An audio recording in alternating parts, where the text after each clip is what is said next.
জাতীয় সঙ্গীত বাতিল হিসেবে আমি কোনো যুক্তিসঙ্গত মনে করি না। কারণ হচ্ছে যে আমি আমার জন্মের পর থেকে এটা শুনে বড় হয়েছি। না, আমি একদমই চাই না জাতীয় সঙ্গীত পরিবর্তন হোক। আমার কাছে এখন যে জাতীয় সঙ্গীত আছে এটাই আমার কাছে ভালো লাগে।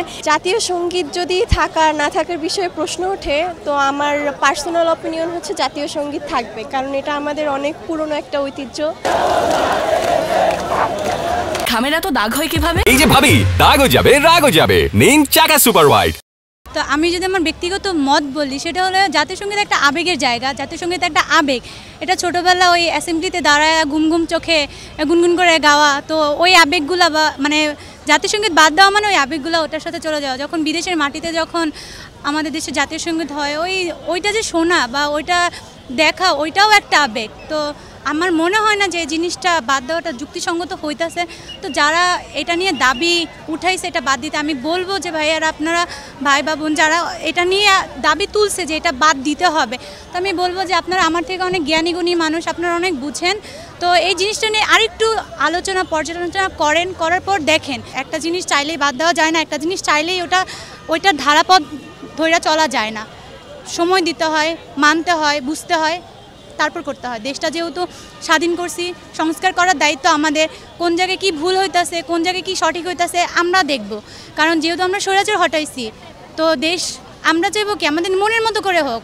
জনগণের কথা শোনো, বা যারা অসহায় মানুষ আছে তাদের কথা শোনো। এখন ওই আবেগ তুমি নিয়ে খেলা করবে, এটা তুমি সবাই দেখা গেল যে এটা নিয়েই পরে ছাত্রদের উপরে মানুষ আক্রোশ বা ক্ষোভ দেখাবে যে না, আমাদের আবেগ না টানাটানি হতো। তো আমি বলবো যে কারো আবেগ নিয়ে ভাই টানাটানি করবেন না। জাতীয় সঙ্গীত বাতিল হিসেবে আমি কোনো যুক্তিসঙ্গত মনে করি না। কারণ হচ্ছে যে আমি আমার জন্মের পর থেকে এটা শুনে বড় হয়েছি।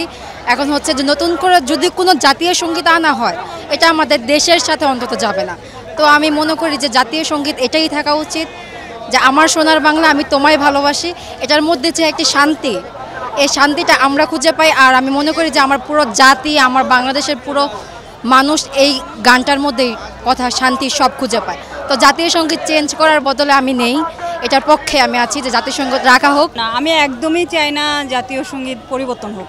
আমার কাছে এখন যে জাতীয় সঙ্গীত আছে এটাই আমার কাছে ভালো লাগে, এবং আমি ছোট থেকে এটা শুনে আসছি এবং এটা গেয়ে আসছি, যার জন্য আমার কাছে মনে হয় না যে কোনো দিক থেকে এটা পরিবর্তন হোক। আমার কাছে ভালো লাগে না। আর এখন যারা চাচ্ছে তারা কোন দিক থেকে চাচ্ছে, কেন চাচ্ছে, আসলে এটাও আমি ভালো জানি না। 71 থেকে আমরা শুনে আসছি, তাহলে এতদিনে কি কেন মনে হলো না কারো যে এটা পশ্চিমবঙ্গকে আমরা বুঝাচ্ছি? তাহলে এতদিনে তো কেউ এটা বললো না, বুঝাইলো না।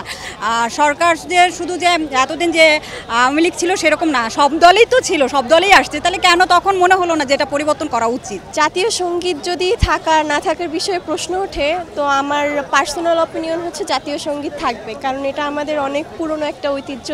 আর আমি হচ্ছে কুষ্টিয়ার মানুষ, তো আমাদের কুষ্টিয়াতে বসে এই জাতীয় সঙ্গীতটা রবীন্দ্রনাথ তখন রচনা করছিল। তো আমি সেই হিসাবে চাবো যে থাকবে। তারা কেন চাচ্ছে আমি সেটা বলতে পারবো না, তারা তাদের কি কারণে চাচ্ছে। কারণ আমাদের এই জাতীয় সঙ্গীতটা তো অনেক বছর ধরে দেশকে হয়ে আসতেছে, তো আমার নিজের দিক থেকে মনে হয় এটা থাকা উচিত। আমরা তো ছোটোবেলা থেকেই এই জাতীয় সঙ্গীত গেয়ে বড় হয়েছি। এটা একটা মনের আবেগ, মন থেকে আমরা যেহেতু অ্যাসেম্বলিতে সবসময় গেয়ে আসছি, এটা আমার কাছে যৌক্তিক মনে হচ্ছে না যে এটাতে বাদ দেওয়া কেন দরকার। এটা তো দেশের জন্য একটা মানে মনের থেকে একটা গান আসছে, টান আসে, তো এটা আমার কাছে যৌক্তিক মনে হচ্ছে। তো আমি যদি আমার ব্যক্তিগত মত বলি, সেটা হলো জাতীয় সঙ্গীত একটা আবেগের জায়গা। জাতীয় সঙ্গীত একটা আবেগ। এটা ছোটোবেলা ওই অ্যাসেম্বলিতে দাঁড়ায় ঘুম ঘুম চোখে গুনগুন করে গাওয়া, তো ওই আবেগগুলা বা মানে জাতীয় সঙ্গীত বাদ দেওয়া মানে ওই আবেগগুলো ওটার সাথে চলে যাওয়া। যখন বিদেশের মাটিতে যখন আমাদের দেশে জাতীয় সঙ্গীত হয়, ওইটা যে শোনা বা ওইটা দেখা, ওইটাও একটা আবেগ। তো আমার মনে হয় না যে এই জিনিসটা বাদ দেওয়াটা যুক্তিসঙ্গত হইতাছে। তো যারা এটা নিয়ে দাবি উঠাইছে এটা বাদ দিতে, আমি বলবো যে ভাইয়ারা, আপনারা ভাই বা বোন যারা এটা নিয়ে দাবি তুলছে যে এটা বাদ দিতে হবে, তো আমি বলবো যে আপনারা আমার থেকে অনেক জ্ঞানী গুণী মানুষ, আপনারা অনেক বুঝেন। তো এই জিনিসটা নিয়ে আরেকটু আলোচনা পর্যালোচনা করার পর দেখেন। একটা জিনিস চাইলেই বাদ দেওয়া যায় না, একটা জিনিস চাইলেই ওইটার ধারাপথ ধরে চলা যায় না। সময় দিতে হয়, মানতে হয়, বুঝতে হয়, তারপর করতে হয়। দেশটা যেহেতু স্বাধীন করছি, সংস্কার করার দায়িত্ব আমাদের। কোন জায়গায় কি ভুল হইতাছে, কোন জায়গায় কি সঠিক হইতাছে আমরা দেখব। কারণ যেহেতু আমরা স্বৈরাচার হটাইছি, তো দেশ আমরা চাইব কি আমাদের মনের মতো করে হোক। জনগণের কথা শোনো, বা যারা অসহায় মানুষ আছে তাদের কথা শোনা। এখন ওই আবেগ তুমি নিয়ে খেলা করবে, এটা তো সবাই দেখা গেল যে এটা নিয়েই পরে ছাত্রদের উপরে মানুষ আক্রোশ বা ক্ষোভ দেখাবে যে না আমাদের আবেগ না টানাটানি হয়ে যেত। আমি বলবো যে কারো আবেগ নিয়ে ভাই টানাটানি করবেন না। এখন যেহেতু আমরা দ্বিতীয়বারের মতো আমরা আমাদের স্বাধীনতা অর্জন করেছি, তো এখানে আসলে আমি বলতে পারবো যে এখানে প্রেসে একটা ভূমিকা রাখতে পারে।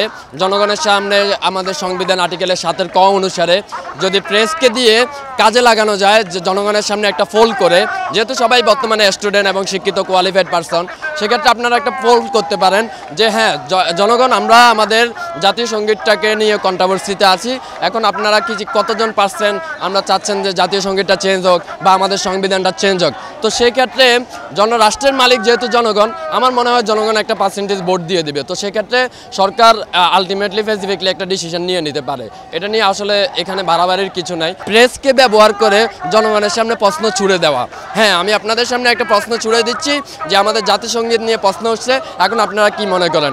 আমি মনে করি যতজন লোক এখানে রয়েছে তারা আলটিমেটলি তাদের একটা ডিসিশন জানিয়ে দিবে পোলের মধ্যে হ্যাঁ অথবা না।